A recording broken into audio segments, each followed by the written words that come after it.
আসসালামু আলাইকুম প্রিয় ষষ্ঠ শ্রেণীর শিক্ষার্থীরা, আমি তোমাদের বাংলা আনন্দপাঠ বইয়ের গল্পগুলো শেখাবো। তোমাদের মনে রাখতে হবে যে আনন্দপাঠ বই থেকে কোনো এমসিকিউ আসে না। তবে আনন্দপাঠ বই থেকে ২টা প্রশ্ন আসবে, বড় প্রশ্ন। প্রত্যেকটা প্রশ্নের মধ্যে ক, খ থাকবে এবং তোমরা যদি বইটা ভালো করে পড়ো তাহলে কিন্তু আনন্দপাঠের প্রশ্নের উত্তরগুলো খুব সহজে লিখতে পারবা। এজন্য তোমরা গল্পটা ভালো করে শুনবা মনোযোগ দিয়ে, তাহলেই কিন্তু লিখতে পারবা। এছাড়াও তোমাদের যদি গল্পের যদি প্রশ্নগুলোর প্রয়োজন হয় তোমরা কমেন্ট বক্সে লিখবা, তাহলে কিন্তু আমি প্রশ্নগুলো তোমাদেরকে দিয়ে দিব। ওকে? খুব মজার একটা গল্প 'সাত ভাই চম্পা'। এটা তোমাদের আনন্দপাঠ বইয়ের ১ নম্বর পৃষ্ঠাতেই। যে 'সাত ভাই চম্পা' এটা লিখছে দক্ষিণারঞ্জন মিত্র মজুমদার। তিনি অনেক রূপকথা লিখেছেন। বাংলা সাহিত্যে তার অনেক রূপকথা আছে। খুবই মজার। তো 'সাত ভাই চম্পা' এরকম খুবই মজার একটা লেখা। আর এটা হলো দক্ষিণারঞ্জন মিত্র মজুমদারের লেখা। তো এখানে দেখো, এখানে একজন রাজার ছবি দেখা যাচ্ছে। রাজার কিছু পাইক পেয়াদা এবং এখানে কিছু রানীর ছবি দেখা যাচ্ছে। এখানে অনেকগুলো ফুল দেখা যাচ্ছে। এটার উপর বেস করে এখানে অনেক কিছু আছে কাহিনী। তো এক রাজার ৭ রানী। মানে একজন রাজার কয়টা রানী ছিল? ৭ টা রানী ছিল। তো দেমাকে বড় রানীদের মাটিতে পা পড়ে না। মানে দেমাক মানে কি? দেমাক মানে অহংকার। আসলে এই দেমাক শব্দটা আরবি শব্দ দিমাগ থেকে আসছে। হ্যাঁ? দিমাগ, অনেক দিমাগ। ঠিক আছে? মানে রাজার রানী না এরা? রাজার ৭ টা রানী। এদের অনেক দিমাগ, বুঝছো? অনেক ভাব। তো ছোট রানী খুব শান্ত। তবে ছোট রানী কিন্তু অনেক শান্ত। এজন্য রাজা ছোট রানীকে সকলের চাইতে বেশি ভালোবাসতেন। তো রাজা কেন ছোট রানীকে সবচেয়ে বেশি ভালোবাসতেন? কারণ ছোট রানী অনেক শান্ত স্বভাবের ছিল। কিন্তু অনেক দিন পর্যন্ত রাজার ছেলেমেয়ে হয় না। এত বড় রাজ্য কে ভোগ করিবে? রাজা মনের দুঃখে থাকেন। এরূপে দিন যায়। তো কতদিন পরে ছোট রানীর ছেলে হইবে। রাজার মনে আনন্দ আর ধরে না। মানে রাজার এত আনন্দ হয়েছে, মনের মধ্যে আর জায়গা হচ্ছে না। তো তখন তিনি কি করলেন? পাইক পেয়াদা একই অর্থে বোঝায়, যে পাইক পেয়াদা মানে রাজার কর্মচারী। যেমন পদাতিক সৈন্যদের বোঝায়, পত্রবাহক, তারপর লাঠিয়াল, সবাইকে কিন্তু এগুলো বলে। তো পাইক পেয়াদা ডাকিয়া রাজা রাজ্যে ঘোষণা করিয়া দিলেন। রাজা রাজভাণ্ডার খুলিয়া দিয়েছেন। মিঠাই মন্ডা বনিমানিক যে যত পারো আসিয়া নিয়ে যাও। মানে রাজা এভাবে ঘোষণা করে দিল। রাজভান্ডার খুলে দিয়েছে। মিঠাই মন্ডা মানে মিষ্টি মুখ করাবেন তিনি, মিষ্টি বিতরণ করবেন। তারপরে মণি-মাণিক মানে মানিক রত্ন ভান্ডার, এগুলো তিনি সব দিয়ে খুলে রাখছেন। যে যত পারো এসে নিয়ে যাও রাজভান্ডার থেকে। বড় রানীরা হিংসায় জ্বলিয়া মরিতে লাগলো। এখন তো বড় রানীরা কি হিংসায় জ্বলিয়া মরতে লাগলো। রাজা আপনার কোমরে, মানে রাজা নিজের কোমরে, ছোট রানীর কোমরে আর ছোট রানীর কোমরে এক সোনার শিকল বাঁধিয়া দিয়া বলিলেন, যখন ছেলে হইবে এই শিকলে নাড়া দিও, আমি আসিয়া ছেলে দেখব। তার মানে রাজার সাথে একটা কানেকশন করে দিছে। তখন তো আর মোবাইল ছিল না, তাই না? রাজার সাথে কানেকশন করে দিছে শিকল। রাজার একটা কোমরের শিকল বাঁধা আর ছোট রানীর কোমরের শিকল বাঁধা। যখনই ছেলে হবে ওই শিকলটা টান দিলে রাজার কোমরে তো শিকল বাঁধা আছে। রাজা বুঝতে পারবে। তো রাজা এসে ছেলে দেখবে। যখন ছেলে হবে তখন এই শিকল নাড়া দিও, আমি আসিয়া ছেলে দেখিব, বলিয়া রাজা রাজদরবারে গেলেন। তো ছোট রানীর ছেলে হইবে, আতুর ঘরে কে যাইবে? আতুর ঘর মানে সে যেখানে বাচ্চার জন্ম হয়, শিশুর জন্ম হয়, সেটাকে আতুর ঘর বলে। বড় রানীরা বলিলেন, আহা, ছোট রানীর ছেলে হইবে, তা অন্য লোক দিব কেন? আমরাই যাইব। মানে বড় রানীরা বুদ্ধি করলো। মানে শয়তান মানে একটা কুচক্রী ছিল এরা, হ্যাঁ? দুষ্ট ছিল বড় রানীরা। এরা মনে অন্য প্ল্যান করছে। তো এরা বলল যে রাজাকে বলতেছে আরকি যে, "আহা! ছোট রানীর ছেলে হইবে। তো অন্য লোক দিব কেন? আমরাই যাইবো।" তারাই নাকি হেল্প করবে। তো বড় রানীরা আতুর ঘরে গিয়া শিকলে নাড়া দিলেন। মানে ওই যে শিকলে নাড়া দিছে।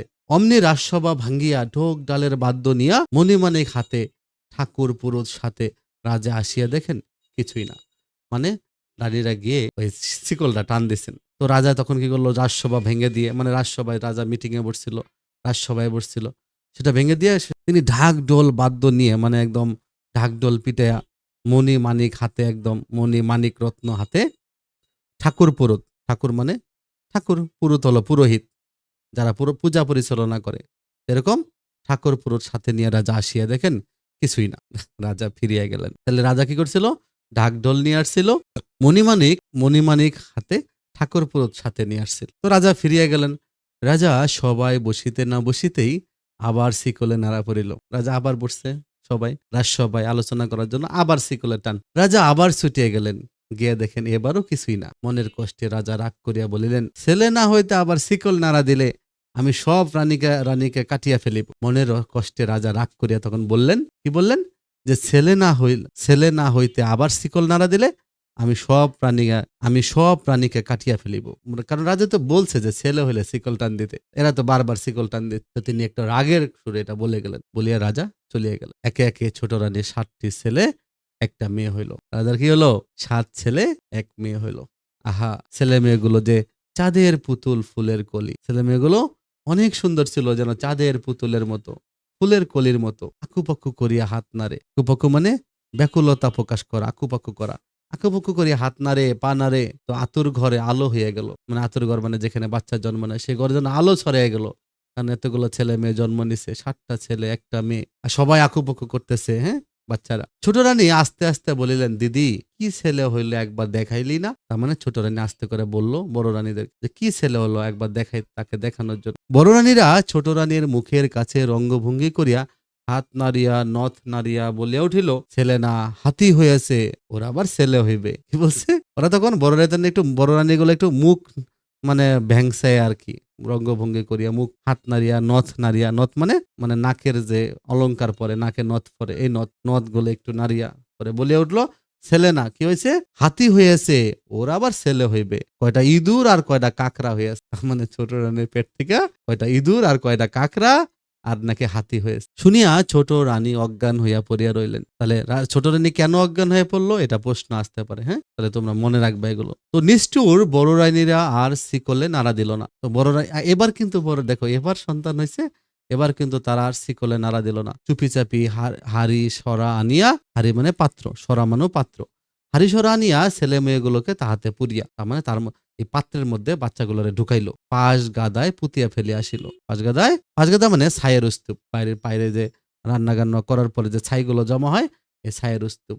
সেখানে পুতিয়া ফেলে আসিয়া তারপর এবার শিকল টান। রাজা আবার ঢাক ঢোলের বাদ্য নিয়ে মণি মানিক হাতে ঠাকুর পুরুত সঙ্গে আসিলেন। এবার রাজা আবার ঢাক ঢোল বাজে, মণি মানিক মানে রত্ন টত্ন নিয়ে, হ্যাঁ, স্বর্ণের গয়না টয়না এগুলো সব নিয়ে ঠাকুর পুরুত মানে পুরোহিত যারা পূজা পরিচালনা করে সবাইকে নিয়ে বড় রানীরা হাত মুছিয়া মুখ মুছিয়া তাড়াতাড়ি করিয়া কতগুলো ব্যাঙের ছানা ইঁদুর ছানি আনে দেখাইল। রাজাকে কি করলো? কতগুলো ব্যাঙের ছানা আর ইঁদুরের ছানা আনিয়া দেখাইলো। দেখিয়া রাজা আগুন হইয়া ছোট রানীকে রাজপুরীর বাহির করিয়া দিলেন। রাজা তো রাগে আগুনে জন্ম দিছে কিনা ব্যাঙের ছানা ইঁদুরের ছানা। রাজা ছোট রানীকে কি করলেন? একদম রাজপুরী, রাজ্য নগরী, পুরী মানে নগরী, রাজ্যের বাইরে বের করে দিলেন। বড় রানীদের মুখে আর হাসি ধরে না। এবার বড় রানীরা মহা খুশি, বড় রানীদের অনেক খুশি, তারা অনেক খুশি, কারণ ছোট রানীকে রাজা বের করে দিয়েছে। পায়ের মলের বাজনা থামে না। মল মানে পায়ে পরার যে অলংকার, তাদের পায়ের মলের বাজনা থামে না। সুখের কাঁটা দূর হয়ে গেল। তারা অনেক খুশি, তাদের সুখের কাঁটা দূর হয়ে গেছে। কারণ ছোট রানী তাদের সুখের কাঁটা ছিল। কারণ রাজা ছোট রানীকে নিয়ে সবসময় ব্যস্ত থাকতো, ছোট রানীকে ভালোবাসার কথা বলতো। এগুলো বড় রানীদের পছন্দ হইতো না। আর ছোট রানীর সন্তান হবে, তাদের হয় নাই, এটাও তারা পছন্দ করত। রাজপুরীতে আগুন দিয়া ঝগড়া কন্দল সৃষ্টি করিয়া ৬ রানীতে মনের সুখে ঘরকন্যা করিতে লাগিলেন। তার মানে রাজপুরীতে আগুন দিয়া, তার মানে কি করলো? তারা একটা জলাঞ্জলি দিল, তাই না? ছোট রানীকে জলাঞ্জলি দিয়ে দিল, ছোট রানীকে বিদায় করে দিল, একটা ঝগড়া কন্দল সৃষ্টি করিল। তারপরে তারা ৬ রানী মনের সুখে ঘরকন্যা করতে লাগলো। এদিকে পোড়া কপালি ছোট রানীর দুঃখে গাছ পাথর যেন ফাটে। ছোট রানীর দুঃখে গাছ যেন ফেটে পড়ে, পাথর যেন ফেটে পড়ে, নদী নালা যেন শুকিয়ে যায়, নদী নালা শুকায়। ছোট রানী ঘুটে কোরানি দাসী হইয়া, ঘুটে কোরানি মানে গোবর করে যে ওই যে রান্না করার জন্য, মানে চুলা জ্বালানোর জন্য গ্রামগঞ্জে বিভিন্ন জায়গায় ঘুটে বানানো হয়। আর সেখানে কি করা হয় যে গোবরগুলো দিয়ে একটা কাঠের মধ্যে দিয়ে এগুলো শুকানো হয়। তো পরে এগুলো রান্নার কাজে ব্যবহার করা হয়। তো ছোট রানী ঘুটে কোরানি দাসী হয়ে গেল। সেই ঘুটে কোরায় দাসী হয়ে গেল। সেগুলো করে নিজের জীবনটা বাঁচাইতো। পথে পথে ঘুরিতে লাগিলেন। এমনি করিয়া দিন যায়, রাজার মনে সুখ নাই, রাজার রাজ্যে সুখ নাই। রাজপুরী খা খা করে, রাজপুরী খা খা করে। রাজার বাগানে ফুল ফোটে না, রাজার পূজা হয় না। রাজার বাগানে কোনো ফুল ফোটে না। রাজপুরী যেন খা খা করে এখন। রাজার মনেও সুখ নাই, রাজার পূজা হয় না, রাজা কিছুই করতে পারে না। তো একদিন মালি আসিয়া বলিল, মহারাজ, কি বলল? মালি এসে বলল, মহারাজ, নিত্য পূজার ফুল পাই না, প্রতিদিন পূজার তো ফুল পাই না, পূজা করার জন্য ফুল লাগে, ফুল পাই না। আজ যে পাঁচগাদার উপরে, পাঁচগাদা ওই যে যেখানে বাচ্চা ছেলেদের পুঁতা রেখে আসছিল, পাঁচগাদা মানে কিন্তু ছায়ের স্তূপ, ওই সেই পাঁচগাদার উপরে ৭ চাপা এক পারুল গাছে টুলটুলে ৭ চাপা আর এক পারুল ফুটিয়া রয়েছে। তার মানে রাজার মালি এসে বলল, মহারাজ পূজার তো ফুল পাওয়া যায় না, কারণ রাজার বাগানে ফুল ফোটে না, রাজা পূজাও করতে পারে না। তো একদিন মালি এসে বলল, মহারাজ পূজার তো ফুল পাই না, কিন্তু আজকে দেখলাম পাঁচগাদার উপরে সেই ছায়ের স্তূপের উপরে ৭টা চাপা ফুল, ৭টা চাপা ফুল, আর কি আছে ৭টা চাপা ফুল, আর আরেকটা হলো পারুল ফুল, পারুল গাছে পারুল ফুল টুলটুলে, টুলটুলে মানে সুন্দর করে, সুন্দর শব্দ অর্থে টুলটুলে বোঝায়, টুলটুলে করে ফুটিয়া রয়েছে। রাজা বলিলেন, তবে সে ফুল আনো, তবে সে ফুল আনো, পূজা করিব। মালি ফুল আনতে গেল। মালিকে দেখিয়া পারুল গাছে পারুল ফুল আর চাপা ফুল দিককে ডাকিয়া বলিল, ৭ ভাই চম্পা জাগরে। মানে মালিকে দেখিয়া ওই পারুল গাছের যে পারুল ফুল, সে বলল কি, ৭ ভাই চম্পা জাগরে। অমনি ৭ চাপা ফুল নড়িয়া উঠিয়া সাড়া দিল, কেন বোন পারুল ডাকরে? পারুল তুমি কেন ডাকতেছো বোন? পারুল বলিল, রাজার মালি এসেছে, পূজার ফুল দিবে কি না দিবে। ৭ চাপা তুরতুর করিয়া উপরে উঠিয়া গিয়া ঘাড় নাড়িয়া বলিতে লাগিল, তুরতুর মানে তাড়াতাড়ি দ্রুত, না দিব না দিব ফুল, উঠিব শতেক দূর। মানে বলছে, দিব না, আমরা ফুল দিব না, আমরা অনেক উপরে উঠে যাব, অনেক দূরে চলে যাব, আমরা দিব না ফুল। আগে আসুক রাজা, তবে দিব ফুল। তো রাজা আসলে ফুল দেবে। দেখিয়া শুনিয়া মালি অবাক হইয়া গেল। মালি এটা দেখে অবাক হয়ে গেল।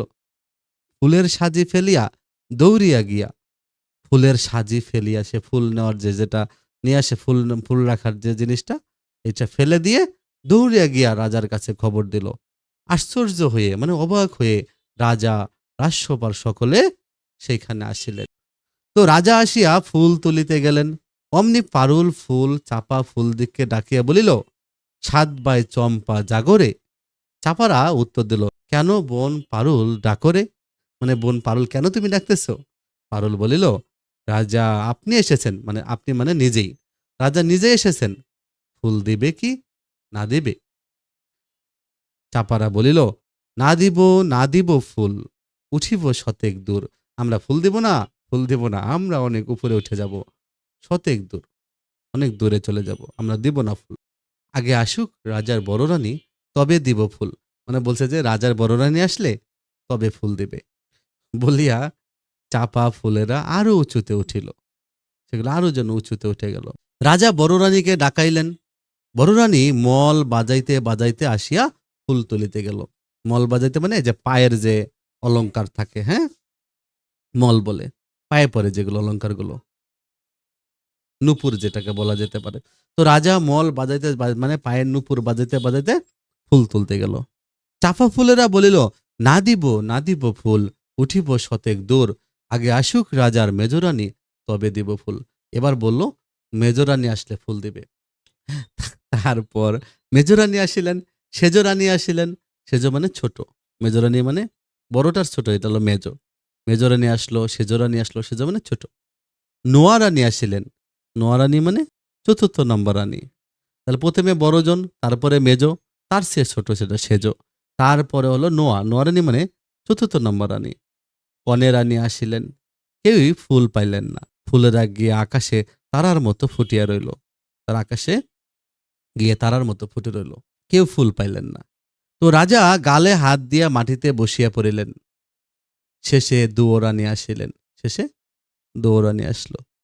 দুয়োরানী মানে যে রানী স্বামীর ভালোবাসা সোহাগ থেকে বঞ্চিত। এখানে ষষ্ঠ রানীকে বলছে দুয়োরানী, সে আসলো। তখন ফুলেরা বলিল, না দিব না দিব ফুল, ছুটিব শতেক দূর। যদি আসে রাজার ঘুটে কুরানি দাসী, তবে দিব ফুল। তার মানে ওই যে ঘুটে কুরানি দাসী, তার মানে রাজার সবচেয়ে ছোট নারী যেটা ছিল, রাজার সবচেয়ে ছোট রানী যেটা ছিল, সেটা সেটা আসলে তারা ফুল দিবে, তবে দিব ফুল। তখন খোঁজ খোঁজ পড়িয়া গেল, মানে অনেক খোঁজ চলতে লাগলো। রাজা চৌদলা পাঠাইয়া দিলেন। চৌদলা মানে পালকি। রাজা পালকি পাঠাইয়া দিলেন। পাইক বেহারারা বেহারা মানে যারা পালকি বহন করে, আর পাইক হলো রাজার সৈন্য। পাইক বেহারারা চৌদলা লইয়া মাঠে গিয়া ঘুটে কুরানি দাসী ছোট রানীকে লইয়া আসিল। ছোট রানীর হাতে পায়ে গোবর, পরনে সেরা কাপড়, তাই লইয়া তিনি ফুল তুলিতে গেলেন। অমনি সুরসুর করিয়া চাপারা আকাশ হইতে নামিয়া আসিল। পারুল ফুলটি গিয়া তাদের সঙ্গে মিশিল। ফুলের মধ্য হইতে সুন্দর সুন্দর চাঁদের মতো ৭ রাজপুত্র এক রাজকন্যা মা মা বলিয়া ডাকিয়া ঝুপ ঝুপ করিয়া ঘুটে কোরানি দাসী ছোট রানীর কোলে কাখে ঝাঁপিয়া পড়িল।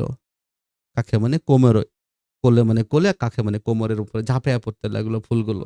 সকলে অবাক, রাজার চোখ দিয়া ঝরঝর করিয়া জল গড়াইয়া গেল। বড় রানীরা ভয়ে কাঁপিতে লাগিল। রাজা তখন বড় রানীর দিককে কঠিন শাস্তি দিয়া ৭ রাজপুত্র এবং পারুল মেয়ে আর ছোট রানীকে লইয়া রাজপুরীতে গেলেন। রাজপুরীতে জয় ডঙ্কা বাজিয়া উঠিল। রাজপুরীতে জয়সূচক বাদ্যযন্ত্রগুলো বাজতে লাগলো, জয়সূচক আওয়াজ বাজতে লাগলো। তাহলে এই যে দক্ষিণারঞ্জন মিত্র মজুমদার, তিনি আসলে বিখ্যাত সব রূপকথা রচয়িতা এবং শিশু সাহিত্যিক ছিলেন। প্রধানত ঠাকুরমার ঝুলিও তোমরা অনেকে জানো, ঠাকুরমার ঝুলি অনেকে তোমরা অনেকে কার্টুনের মধ্যে দেখেছো। এরকম তিনি এগুলো কিন্তু তার লেখা, তিনি সংগ্রহ করেছেন অনেক কিছু এগুলো। তার জন্ম ১৮৭৭ খ্রিস্টাব্দে ঢাকা জেলার সাভার উপজেলার উলাইল এলাকার কর্ণপাড়া গ্রামে তার জন্ম। তো তিনি বিশিষ্ট অবদান রেখেছেন লোকশিত সাহিত্যের সংগ্রাহক হিসাবে। জনপ্রিয় রূপকথাগুলো হলো ঠাকুরমার ঝুলি, ঠাকুরদাদার ঝুলি, ঠান দিদির থলে, দাদামশাইয়ের থলে।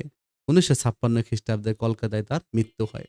তো সাত ভাই চম্পা একটা রূপকথা জাতীয় গল্প, তাই না? রূপকথা জাতীয় গল্প। গল্পটিতে দেখা যায় ছোট রানীর সন্তান হলে বড় রানীরা হিংসায় ফেটে পড়ে। তারা ছোট রানীর ৭টি ছেলে ও একটি মেয়েকে হাঁড়িতে করে সরা চাপা দিয়ে পাশগাদার মধ্যে পুঁতে রাখে, তাই না? একসময় ৭টা ছেলে ৭টা চাপা ফুল গাছ এবং মেয়েটি একটা পারুল ফুল গাছে পরিণত হয়। তো মালি পূজার জন্য একদিন সেই বাগানে ফুল তুলতে গেলে পারুল তার ভাইদের ডেকে বলে, ৭ ভাই চম্পা জাগরে। ভাইরা মালিকে ফুল না দিয়ে একে একে রাজা বড় রানীদের এবং সবশেষে ঘুটে কোরানি ছোট রানীকে ডেকে পাঠায়। ছোট রানীকে নিয়ে আসার পর বড় রানীদের ষড়যন্ত্র ধরা পড়ে। রাজা বড় রানীদের রাজপ্রাসাদ থেকে বের করে দেন। ছোট রানী ৭ রাজপুত্র এবং রাজকন্যা পারুলকে নিয়ে প্রাসাদে ফিরে আসেন। আসলে মানুষের প্রতি হিংসা বিদ্বেষ ভালো কিছু বয়ে আনতে পারে না। মিথ্যার আশ্রয় গ্রহণ করলেও সত্য একদিন প্রকাশ পায়। তাহলে তোমরা কিন্তু মূল ভাবটা মুখস্থ করে ফেলবা। শব্দার্থগুলো পড়ার দরকার নেই, কারণ হলো যে তোমাদের তার এমসিকিউ আসবে না। ওকে, তোমাদের কিন্তু এই টাইপের বর্ণনামূলক প্রশ্ন আসবে যে রাজার কোমরে সোনার শিকল বেঁধে রাখার কারণ ব্যাখ্যা করো। রাজা কেন কোমরে সোনার শিকল বেঁধে রেখেছিল? আমরা কিন্তু কারণটা জানি। সেটা মূল কারণটা হলো রাজার ছোট মেয়ের রাজার ছোট রানীর সন্তান হবে এবং তিনি এই সন্তানকে সবার প্রথম দ্রুতই দেখতে চান। এজন্য তিনি তার সাথে এবং ছোট রানীর কোমরের সাথে একটা শিকল বেঁধে রেখেছিলেন। হিংসা বিদ্বেষের পরিণাম ভালো হয় না, ৭ ভাই চম্পা গল্পের আলোকে ব্যাখ্যা করো।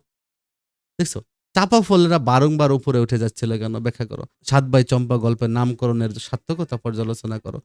তার মানে এই টাইপের কিন্তু প্রশ্ন তোমাদের আসবে। ওকে, এজন্য তোমরা কি করবা? তোমরা গল্পটা ভালো করে পড়বা। আর তোমাদের যদি এই প্রশ্নগুলো প্রয়োজন হয় তোমরা কমেন্ট বক্সে লিখবা।